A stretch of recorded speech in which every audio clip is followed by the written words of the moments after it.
দেখুন, আজকে যেভাবে অভয়াকাণ্ডে সন্দীপ ঘোষ অপরাধী এবং অভিজিৎ মণ্ডল অপরাধী, টালা থানার ওসি, তাদের যেভাবে জামিন হলো, এটা নক্কারজনক। আমরা তখনই বলেছিলাম যে দিল্লির বিজেপি তার সঙ্গে রাজ্যের আমাদের সরকার খেলাটা বোঝা গেল, তো স্পষ্ট হয়ে গেল। যারা মনে করেছিলেন যে তৃণমূলের এই সমস্ত অপরাধ ইত্যাদি বিজেপি বুঝি তাকে খাইটা আটকাবে, ভুল। বিজেপিকে সাহায্য করবে। কেন জামিনটা হলো? যে বাহিনী হাথরাস কাণ্ডে তদন্তের দায়িত্বে ছিল, তারা হাথরাস কাণ্ড ধামাচাপা দিয়েছে বিজেপির স্বার্থে, বিজেপি নেতাদের কথায়।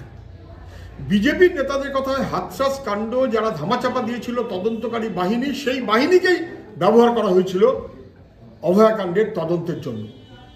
এবং অভয়াকাণ্ডের তদন্ত যারা করলো, একই টিম, তারা এমনভাবেই করলো যাতে জামিনটা আজকে হয়ে গেল, যে জামিনটা হওয়ার কথা নয় কোনোভাবেই। মুখ্যমন্ত্রী যাতে খুশি হন তার মতন করে অভয়াকাণ্ডে সেই বাহিনী চললো যে বাহিনী হাথরাস কাণ্ডে প্রধানমন্ত্রীকে খুশি করেছে। না বোঝার তো কোনো কারণ নেই।